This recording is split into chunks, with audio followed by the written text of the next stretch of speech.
The facade of the Victoria and Albert Museum is a pantheon of the greatest names in British art.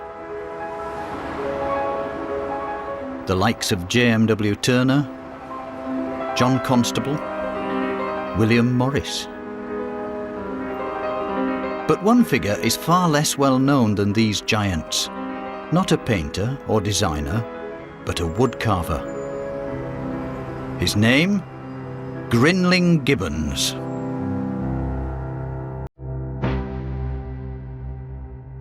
From the decadence of 17th century Restoration London came a carver who was called our own Michelangelo, who transformed wood into pure art. It's completely jaw-dropping. Many people are completely blown away with the sheer technical skill. How on earth could someone actually produce something like this?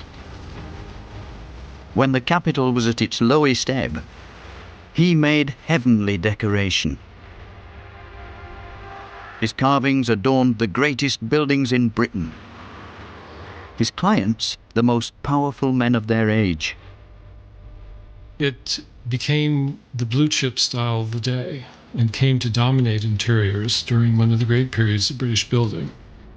It's a clever bloke showing off to toss, but it overwhelms me with how beautiful it is. He introduced new ways of working with wood. His innovations kept alive today by a select band of carvers. I connected with Grinling Gibbons. I connected with the 17th century. It was an epiphany, literally.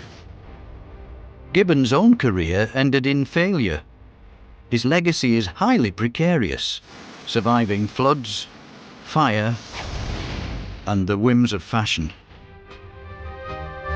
And yet Gibbons' work endures, a unique window into this turbulent age, created by the greatest woodcarver in British history.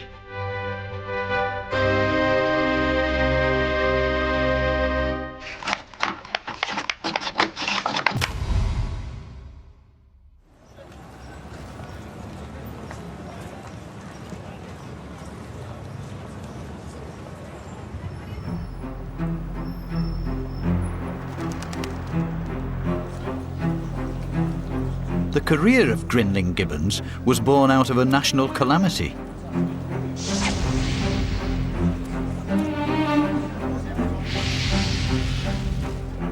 On the 2nd of September 1666, as every schoolchild knows, a fire began in a bakery here on Pudding Lane in the City of London.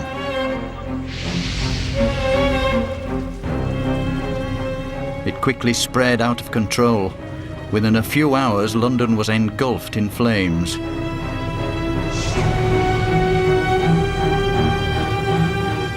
Over 3 days, the medieval city was almost totally destroyed, and a world of handcrafted wooden architecture was lost.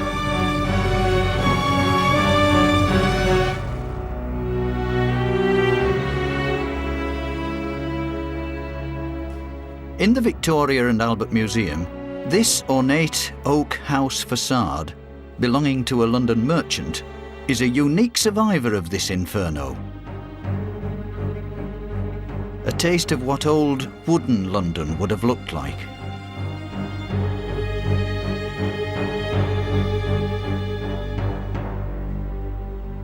Oh, the fire of London was completely devastating. I mean, it destroyed a third of the buildings, about 80 churches, all the guild halls, the great warehouses stuffed with stuff down by the Thames. And so after the fire, it was seen as a great opportunity for rebuilding. The mammoth reconstruction of the capital was an overwhelming task for London's craftsmen.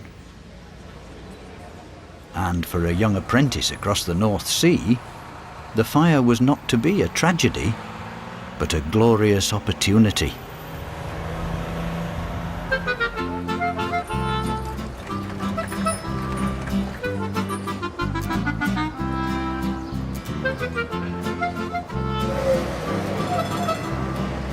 As the embers were still warm on the destroyed City of London, a teenage Grinling Gibbons was busy learning his craft in Amsterdam. Gibbons had English parents, but he was brought up in the Netherlands. His father, a draper, had travelled here to make his fortune. This was a smart move. In the 17th century, the Dutch people were enjoying a golden age in terms of commerce and also art. Gibbons was schooled by the most famous sculptors of the day, the Quellin family, headed by Artus Quellin.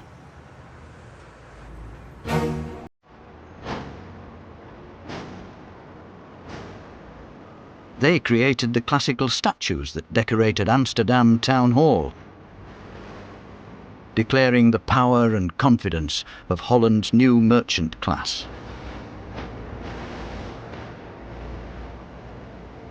Amsterdam Town Hall was a very impressive secular building which was for the citizens of Amsterdam, so a middle class but a very grand middle class building. The exterior was impressive, but it was the carvings the Quellins created inside the building that were to shape Gibbons' creative imagination. It was very luxuriously decorated with all sorts of figurative and non-figurative carvings in marble. And the Quellins were the major artists in the city at that time.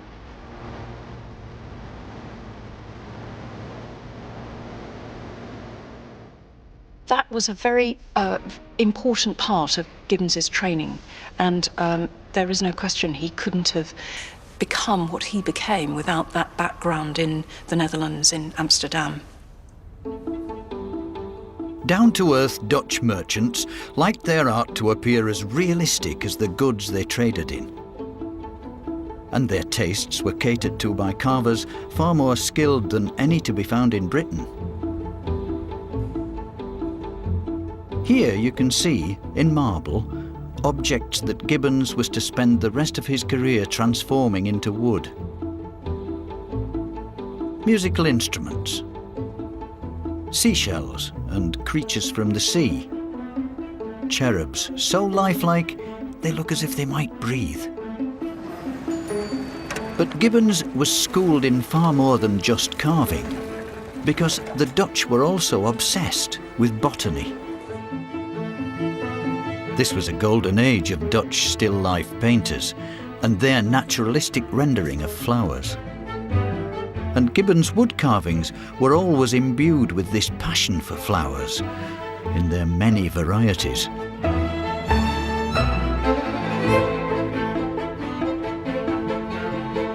But, most importantly for the young Gibbons, there was a great woodwork tradition in Northern Europe that hadn't yet reached Britain.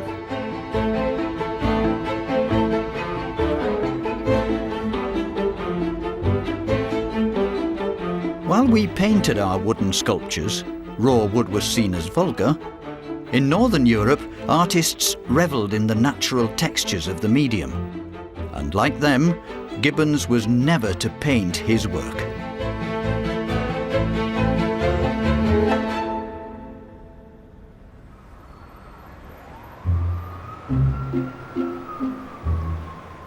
So, an optimistic teenage Gibbons, armed with all this training, arrived in London hoping to make his fortune as the capital rebuilt itself after the Great Fire. To a young Dutchman, and Gibbons only 19, it must have seemed that there was a real opportunity for joinery, but also for this decorative woodwork that he's been studying. He's been an apprentice. This would be just the place. Everybody wants overmantels, they want fireplaces, they want doors and door lintels. So he must have thought it was the place to be. But if he expected to be an overnight success, the young Gibbons was in for a shock. He spent his early years in England living in penury in the port town of Deptford, carving decoration not for fine houses, but boats. Fortunately for the young carver, in 1671 he was discovered at work here, in what was described as a poor, solitary, thatched house by one of the most influential men of Restoration London. The story of Gibbons' discovery is legendary. It's told by that great diarist, John Evelyn. And Evelyn tells this wonderful story of how he's walking one afternoon through Deptford, and he sees through the window of a cottage this young man working at this piece of wood, carving it away, and he recognises it's a completely extraordinary piece of art.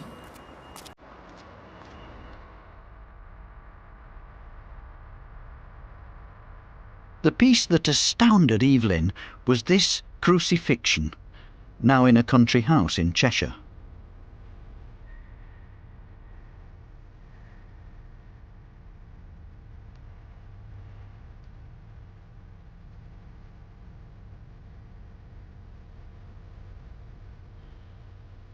It's based on a scene by the Italian artist Tintoretto, and the piece has the drama of a great Renaissance painting, with its figures of Mary swooning in agony,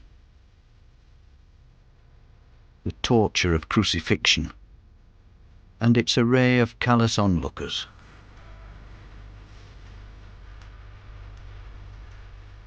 But with this design, the young Gibbons was playing with fire. In Protestant England, this would have been an extremely shocking artwork. This was only a few years after the English Civil War, when Puritans consigned this kind of art to the bonfire as idolatrous. But the art-loving Evelyn was clever enough to realise this was a new kind of sculpture, not seen in Britain before.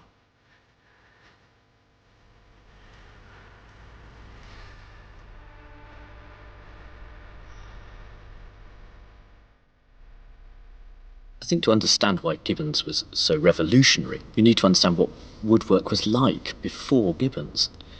The carvings are relatively flat. They're oak, so they blend in with the background. And you're working with very hard material, so you can't cut it back so much. You've got a very flat decoration, however hard you try. But this is the period of the Baroque, and people want lots of decoration. The British loved oak. It was seen as being robust, proud, a part of our national character. But to the Dutch-born Gibbons, oak was old-fashioned. He chose a different medium, the much lighter lime wood.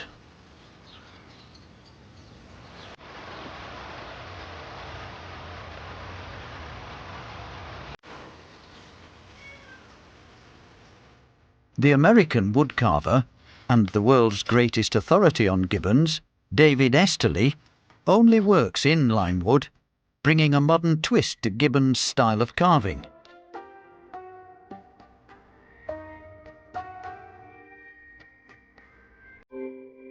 And so he has a unique insight into the properties of this special material.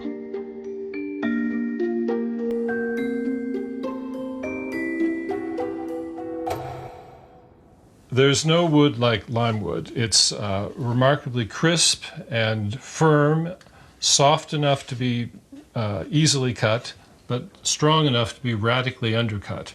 It has a terrific zip to it, which comes from its close, crisp grain.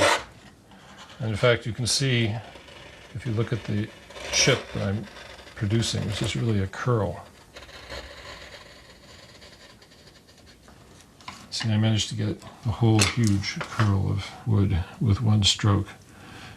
By contrast, oak, which was in use by the British carvers before Gibbons' arrival, where you can hear, it's a crunchier sound. It simply doesn't have the wonderful zip and closeness of the grain.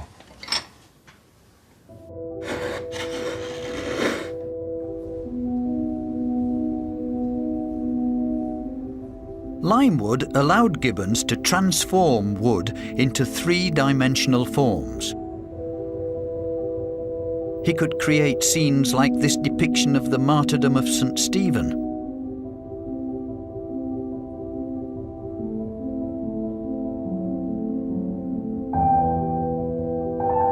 Gibbons captures the drama of the precise moment when Stephen is about to be stoned. Evelyn described Gibbons' talent as incomparable, and he secured a meeting for this obscure carver with the Stuart monarch, Charles II. It should have been the perfect opportunity to finally launch his carving career. But sadly for Gibbons, Charles rejected his work on their first meeting. It had an aura of Catholicism about it, and this was positively radioactive in Britain in the 1670s. Charles had the sensitivity to understand that any show of the outward trappings of the religion would be utterly politically unacceptable.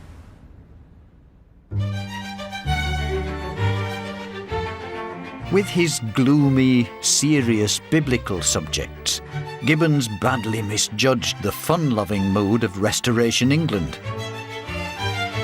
Charles became famous for being a merry monarch.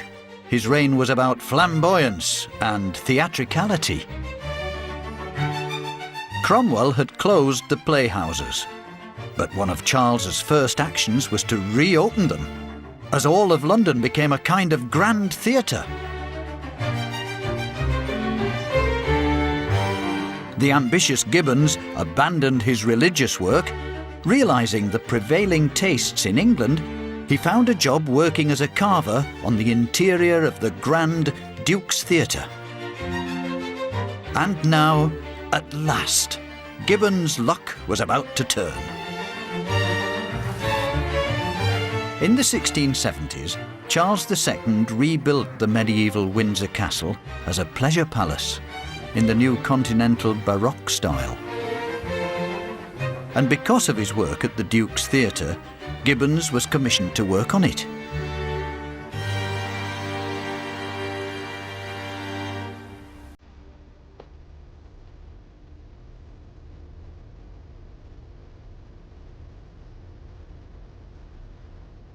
This is the King's dining room, decorated with images of feasting, a visual celebration designed to glorify the restoration of monarchy.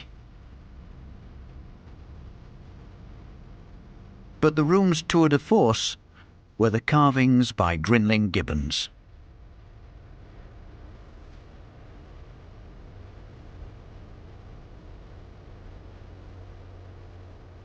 Drawing on his Dutch training, he created flowers, fruit, and sea creatures good enough to eat.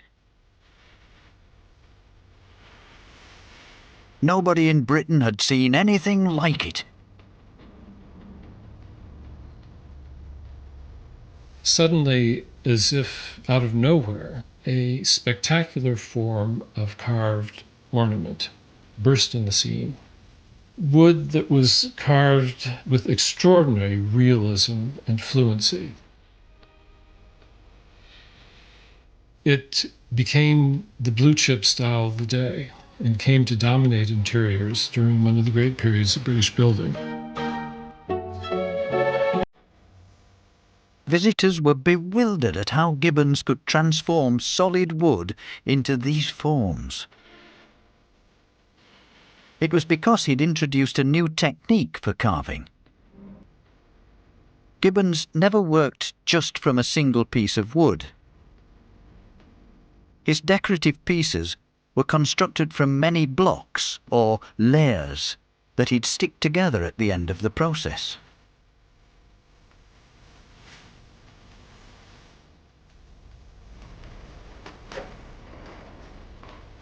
Steve Biscoe, like Gibbons, also uses this layering technique to create his limewood sculptures.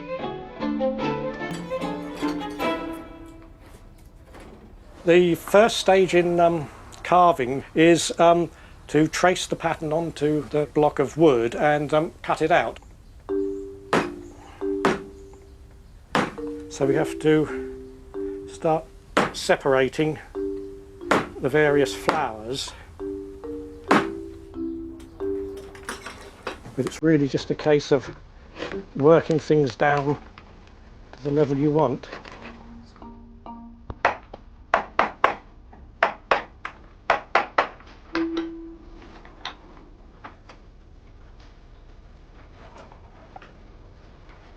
We eventually get to the point where we've separated the individual elements, so we now need to start putting the detail on the crocuses, and this is where it starts to get more skilled, and you have to take your time and be patient with this, because you can easily remove wood that you wanted to keep. Unlike a lot of carvers who kept the things fairly stylised, with Gibbons, you've got to carve it as close to nature as you possibly can, which is where you get the benefit of Gibbons' method of separating his carvings into layers, because although we can shape a lot of this from the front, what we really need to do is turn it over and get out from the back. So with it turned over, we can pare down to create nice sharp edges, and I have to be careful not to press too hard because the carving is getting increasingly more fragile now, and you have to be patient and not rush it, otherwise you hear a sickening crack.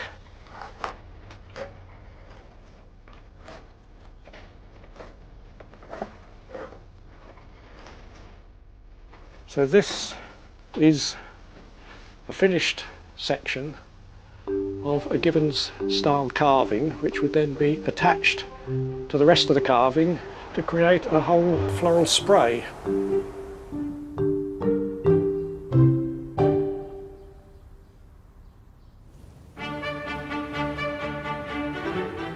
Because of his work at Windsor, Gibbons was now very much in Charles II's favour.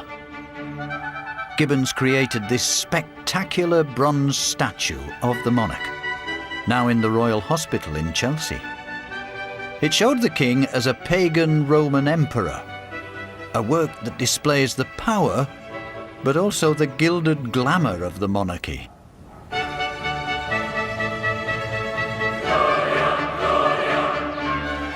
And Charles's patronage meant that Gibbons' woodwork was now to reach an international stage. The king commissioned the carver to create a panel for his political ally, Cosimo III of Florence. It was supposed to be a simple diplomatic gift. But Gibbons went well beyond his brief to create his most complex and beautiful piece to date. This is the Cosimo panel.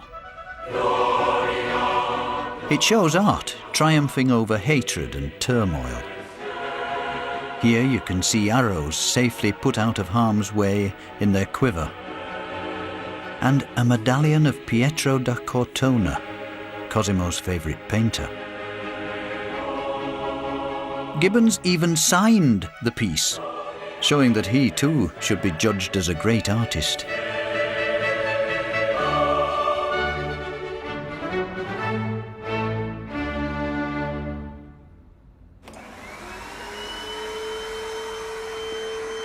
But not everything is as it seems about the Cosimo panel. It was recently dismantled to undergo restoration in this Florentine conservation studio. This celebration of peace has been in the wars since its creation.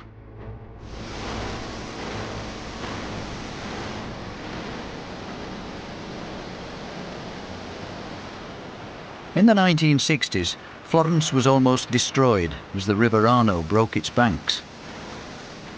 The panel was covered in putrid water and mud, as floods poured into the museum that housed it.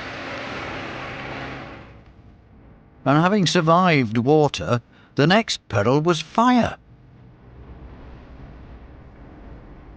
The work was nearly blown up during a gas explosion in the 1980s.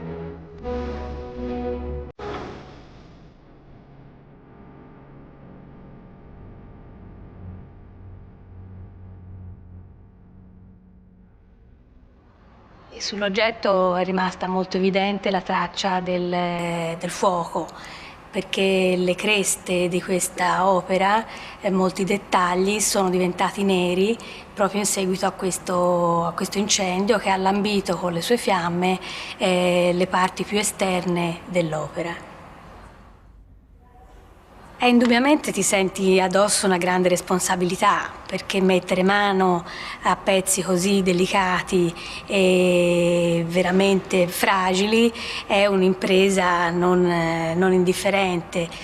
È un artista molto interessante e veramente molto virtuoso, perché qua in Italia non abbiamo pezzi analoghi, cioè l'arte italiana è bellissima per molti aspetti, però ecco, non c'era mai capitato un artista che riuscisse a eseguire dettagli così minuti e con tale maestria su un pezzo di legno di tiglio.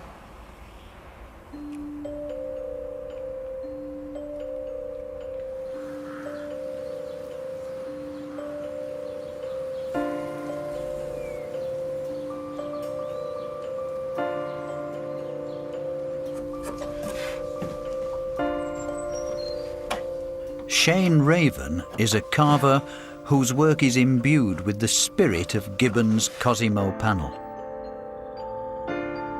Shane's Augustus panel in the Carpenters' Company building in London has many visual nods towards Gibbons' masterpiece.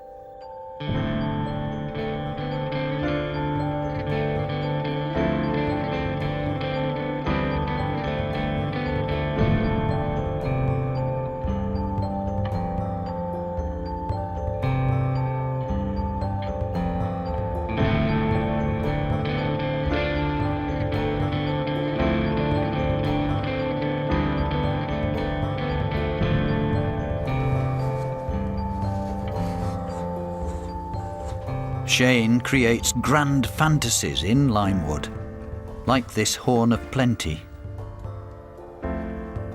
His life and work changed forever when he saw the Cosimo panel when it came to the V&A in the late 90s.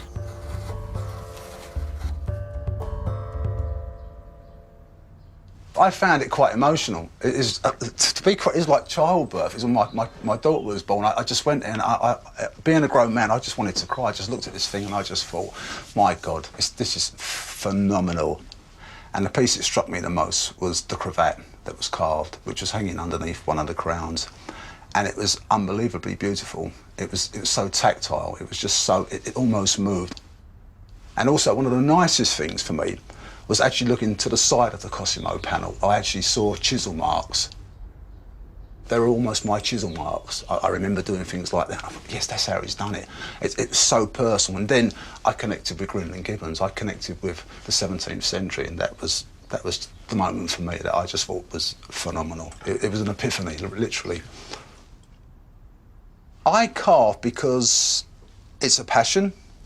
I love to create things from wood. I love to make furniture, but with this, it's almost living. It's almost organic. It's very, very tactile, although hopefully people won't go touching it, but you want to touch it. People want to go up and actually run their hands and does this move, does this move?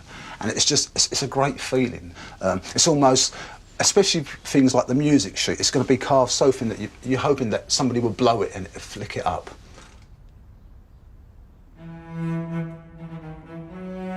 The Cosimo panel is a joyous celebration, but it's also a kind of elegy, marking the end of the golden age of Charles II. It was to be the final piece Gibbons completed for the Merry Monarch, who died in 1685, to be succeeded by his brother. James II was the polar opposite of the clever political Charles. Dictatorial, arrogant, James was openly Roman Catholic at a time when the religion was feared by his subjects.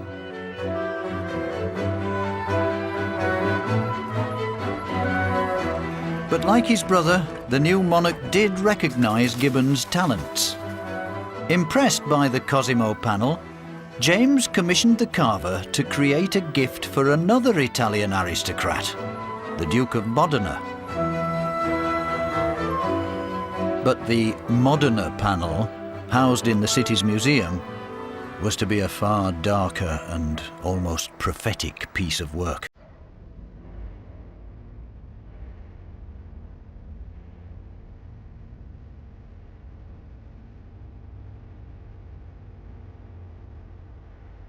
Gibbons made this extraordinary panel for James II, and it's what we call a memento mori. It's a classical piece with the skull and the fruit. You can see that it's going, everything is transient. And there is a wonderful detail, which is a song in the middle by Shirley, which says, "The icy hand of death doth lay on kings, sceptre and crown must tumble down." So it's a very gloomy, modest piece for someone who has just become king, so to say, I am, that I will only be here for a short while.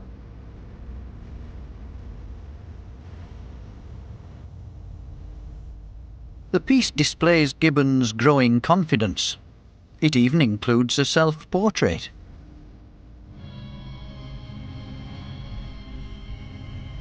But the imagery is so morbid, it seems to prefigure the downfall of his new patron.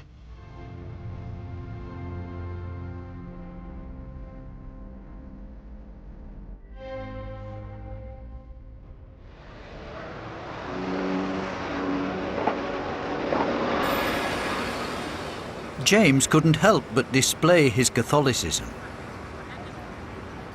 He commissioned Gibbons to make another object, one that would have utterly appalled his Protestant subjects. It can now be found in the Church of St. James's, Piccadilly.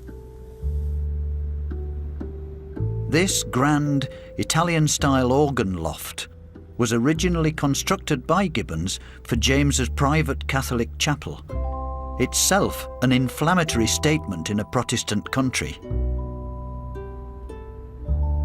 It's full of angels and cherubs heralding the glory of God and the crown.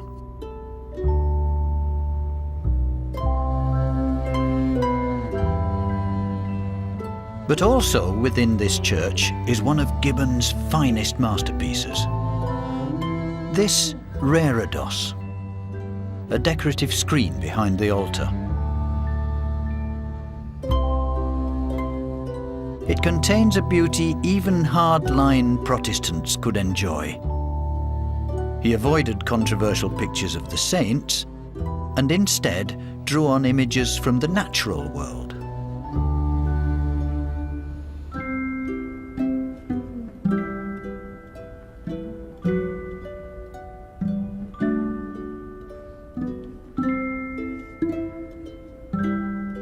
Finna Ayres has managed St. James's since 1999 and feels a special affinity for this type of religious sculpture, going back to being a child.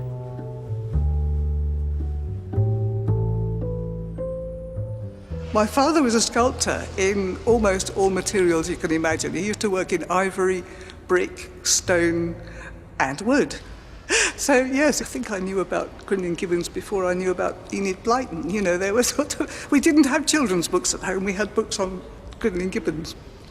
It is so abundant. It's air flying with the birds, it's the sea with the shells, grain to eat, it's flowers to enjoy. It's trying to keep alive and give immortality, something which is perishable. You know, they will all be consumed and will rot away, but they're here now forever. We can all see them. There's an intellectual part of me that doesn't like it because it's so excessive. And it's, you know, it's a clever bloke showing off to toffs, you know, so there are a few bits of it that I don't like at all. But It overwhelms me with how beautiful it is, how incredibly abundant it is, how rich it is. And I like very much something we don't do now, which is, if you look at that, it's not at all symmetrical. And yet it's perfectly harmonious, one side with the other, and the top with the bottom. But there's no repetition, there's no boring old symmetry. It's just very strong, terribly clever.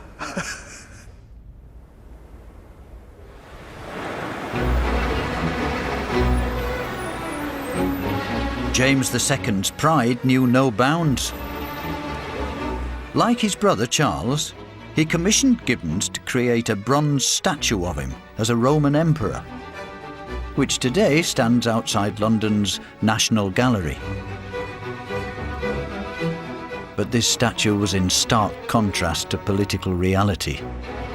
There was nothing triumphant about James's reign, as his Protestant court plotted to overthrow him. In 1688, a desperate James was forced to flee to France at midnight, a coup which came to be known as the Glorious Revolution. And for Gibbons, this had to be a terrifying moment. He'd spent nearly 2 decades celebrating the glories of the Stuart kings. By now, he was 40 years old, with a large family and studio to support. Would his work fit in with the new regime?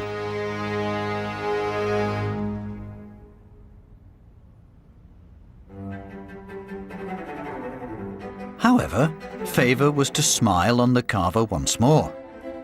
Because after the fall of James, William of Orange took the throne, a Protestant, but just as importantly, a Dutchman. This was a monarch who was about the same age as Gibbons, who'd also imbued the spirit of the Dutch Golden Age. They spoke the same language, both literally and artistically. When William and his wife Mary chose to transform the Palace of Hampton Court, Gibbons found his services in demand once again. William and Mary from 1688 are the good Protestant monarchs, and everything must be a contrast to the Catholic James, who has now left.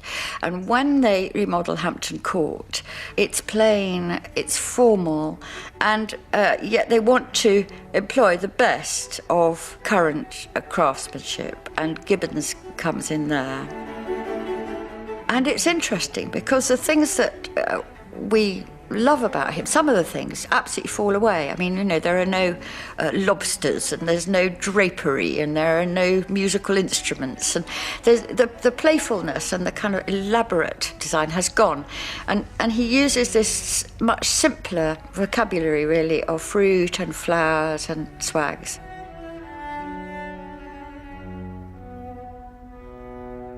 It's taking the best of the past, but it's not looking decadent or overdone anymore.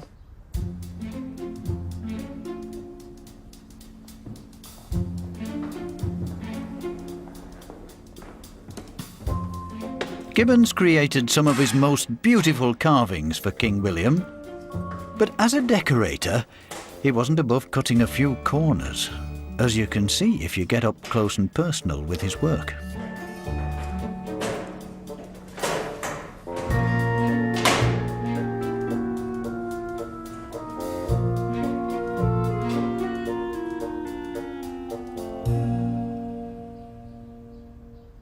This is designed to be seen from below. And when you come up on the scaffolding, what you look at is what you shouldn't be seeing. So if you have a look at the top of this angel's head, for example, if you look at it from below, it's absolutely perfect. Lovely mouth, lovely nose, beautiful hair.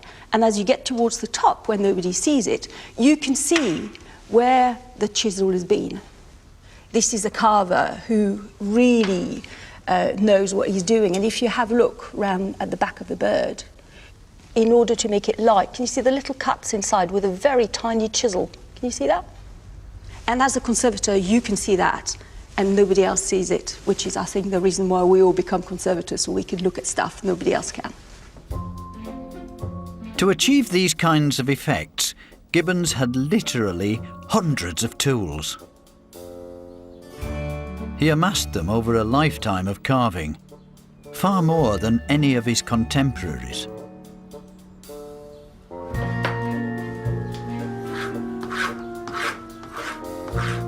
David Esterly has spent decades building up a collection of the kinds of implements that Gibbons would have had at his disposal. Why so many tools? Well, with wood, you slice through it, and it leaves behind on the wood the shape of the blade. Therefore, if you're doing something as complicated as the sort of very high relief, very naturalistic foliage carvings that Gibbons is doing, then you need to have a multitude of tools to get the various shapes. He would have had back bent tools and front bent tools for deep excavations, and he would have had some really very sophisticated tools. For example, a front bent veiner, a small tool which you would use for putting a vein of a leaf in at a very low level. One of the reasons why I'm sure that this is what Gibbons's tool bench would have looked like is that some of these tools go back almost halfway to Gibbons's era. And some of the old carvers wrote their names or stamped their names on their chisel handles. A. Gordon, I wonder who he was. But it's sort of like shaking hands with the old fellow whenever I use it. So there's a romance about these tools which affect me even after all these years.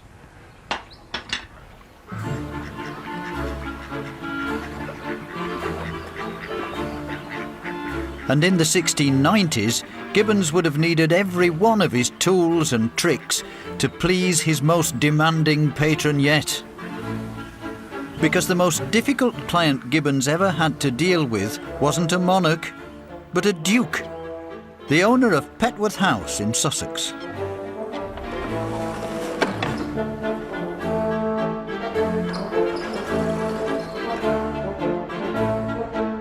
One of the most influential men in Britain and a close ally of King William was Charles Seymour, and he was fully aware of his own importance. He was so famously vain, people called him the Proud Duke. There are all sorts of anecdotes about Charles Seymour, the Proud Duke, and why he was so proud. For a start, there's the one where he docked his daughter's inheritance by some 20-odd thousand pounds because she sat down in his presence, but he was actually asleep at the time. There's another famous one where he dismissed one of the servants for turning his back upon him, forgetting the fact that the servant, poor chap, was actually fanning the fire with bellows, and it's very difficult to do that without turning your back. So this is the sort of man we're talking about. But he was a very cultured man and brought in many of the finest craftsmen in England to work at Petworth House, one of whom, of course, was Grinling Gibbons. This is Gibbons' masterpiece, a magnificent carved room, full of ingenious nods towards the Proud Duke's obsessions. We can certainly get a sense of his interest in gardening, which of course was very fashionable in the wonderful floral arrangements represented by Gibbons. There are the great Grecian urns, so there's very much an allusion there to the Proud Duke's interest in classical culture and so on and so forth.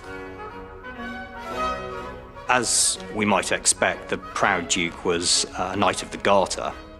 We can see very clearly the George hanging from a ribbon as carved by Gibbons. But also music is represented very firmly here. Amid the violins in Gibbons' great musical group is an open manuscript of Purcell's Fairy Queen, which was hot off the press. It had only just been performed on the London stage in 1692. So it's a very important celebration of not only the Proud Duke's cultural sensibility, but also his connection with the royal court.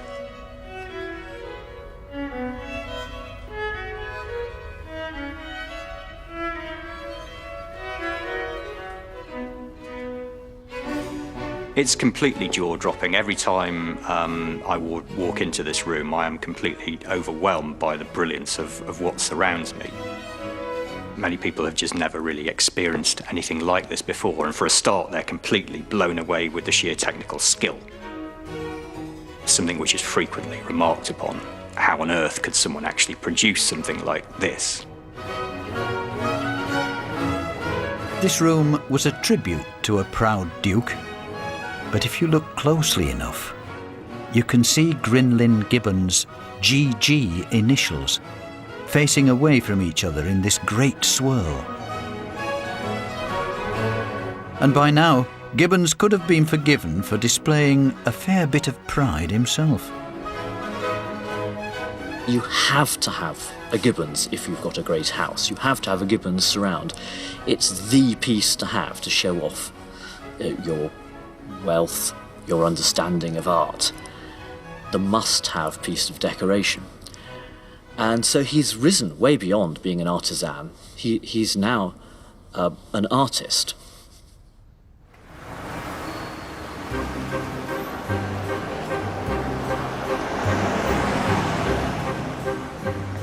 The dark days of Deptford were now well behind him.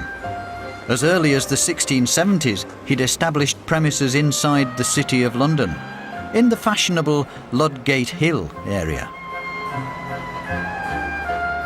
And throughout his career, a number of portraits were completed of Gibbons.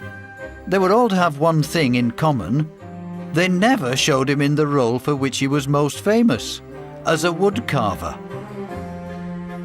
I think he wanted to project an image of himself as a gentleman. There's a marvellous engraving of Grinling Gibbons and his wife, and they could almost be a duke and duchess.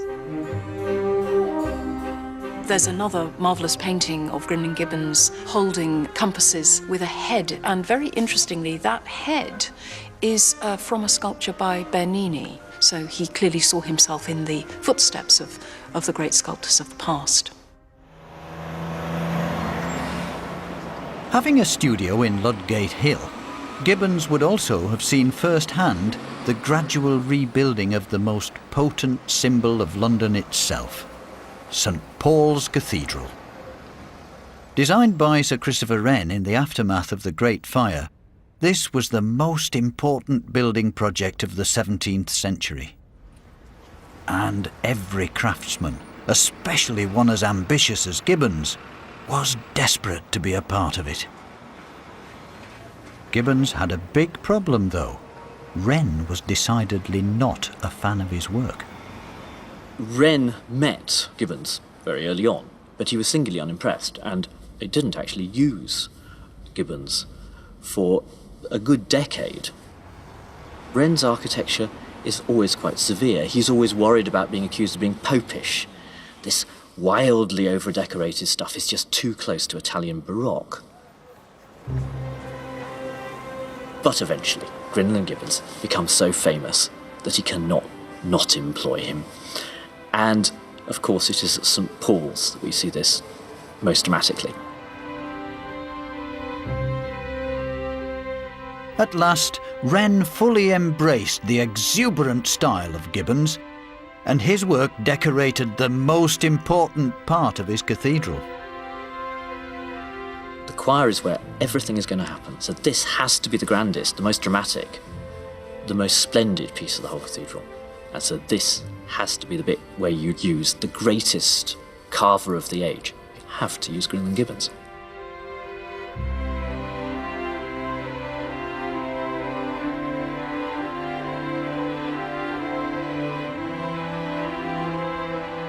This is Gibbons' most personal work. Many believe the faces of the putti are based on his own children. This is a wonderfully rhythmic design with the putti and these lovely swags going along, and the light lime wood reliefs that we associate with Gibbons sort of merge into the darker oak surrounds. So that too is like tradition, because the oak is the absolutely central British wood.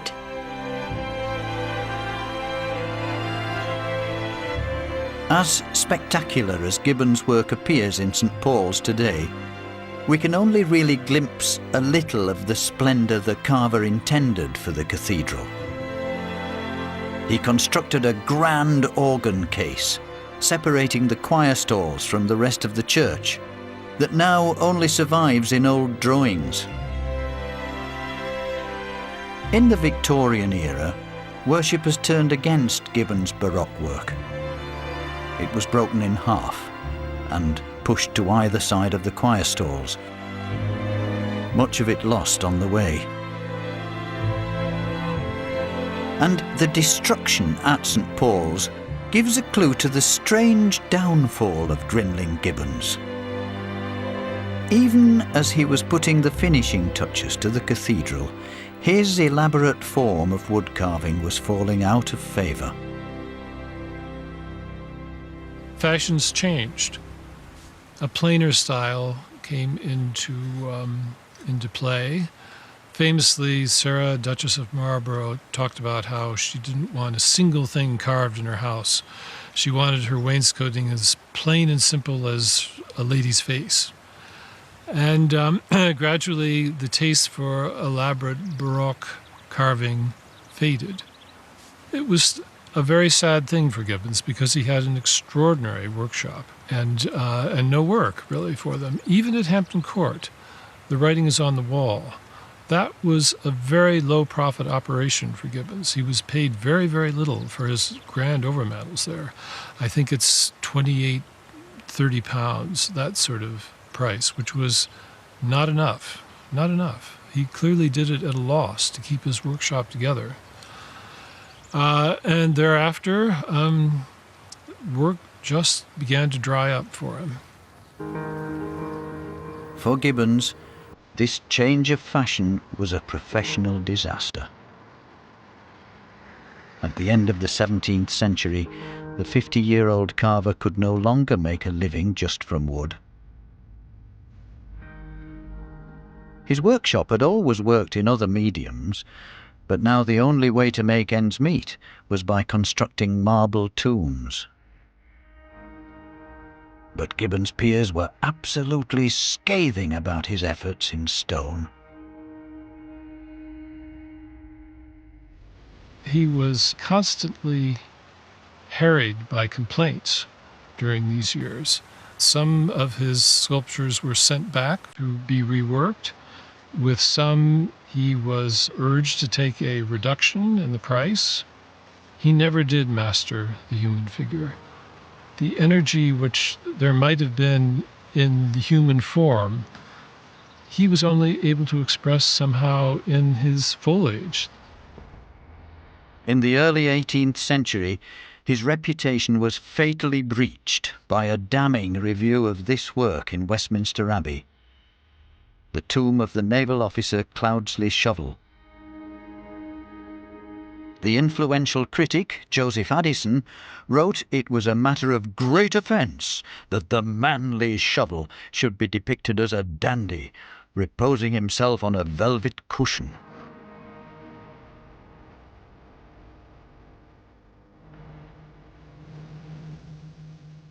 When Gibbons died in 1721 at the age of 73, he was buried not in St Paul's Cathedral, but the less prestigious St Paul's, Covent Garden.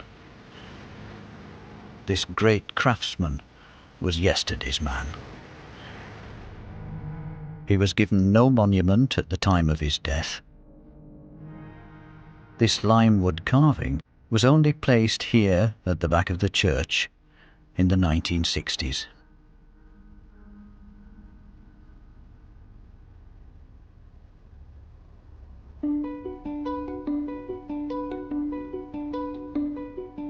Gibbons might have been written out of history, but for one eccentric art collector and tastemaker who was 3 years of age when the carver died.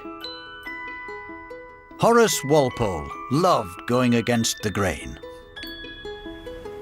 In the mid-18th century, when the taste was for classical architecture, he constructed a Gothic mansion, Strawberry Hill, and he used the house to celebrate the unfashionable Gibbons.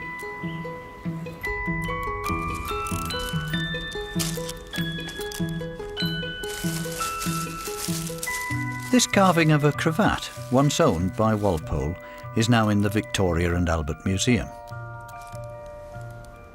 Walpole prized this piece very highly. He kept it in a glass case in the Tribune Room at his Thameside villa, Strawberry Hill. It's essentially a virtuoso demonstration of the carver's skill. He's portrayed a length of super expensive Venetian needle lace, the most opulent and expensive dress accessory of its day. And Walpole even mentions this cravat as an art which arrives even unto deception.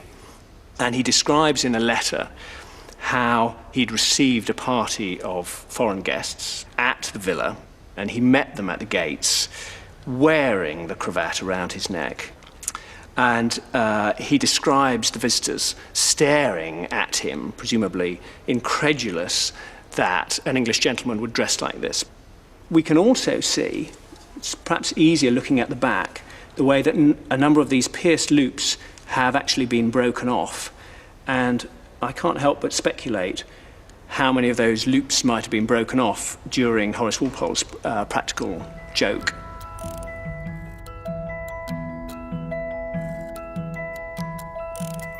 Gibbons' work was honed in the service of the royal court and delighted eccentrics like Horace Walpole. But does this decoration of grand houses and Baroque ornamentation have any relevance to the modern world? Why should we care about a woodcarver who fell out of fashion even within his own lifetime?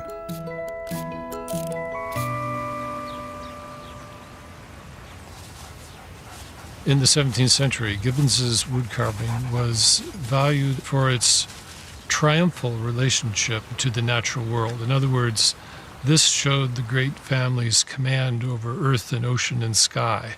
But that sort of triumphalism is something that's likely to make us nervous these days. Gibbons's carvings are all about the beauty of the natural world, which we're in the midst of laying waste to now. So there's a kind of poignancy. Looking at Gibbons' work, partly you look at it, you think, how did he do it? It draws you in like a painting, and yet you know it's so tactile. You know that someone has actually worked that with their hand. It's something that school children should be taught. It should become a national curriculum to learn to woodcarve. If children were taken to museums and to see work like this, it would inspire people. I'm sure it would. I don't think somebody like me needs to tell you to go and see Gibbons. I think if you come across Gibbons, it's breathtaking. It is just like nothing else.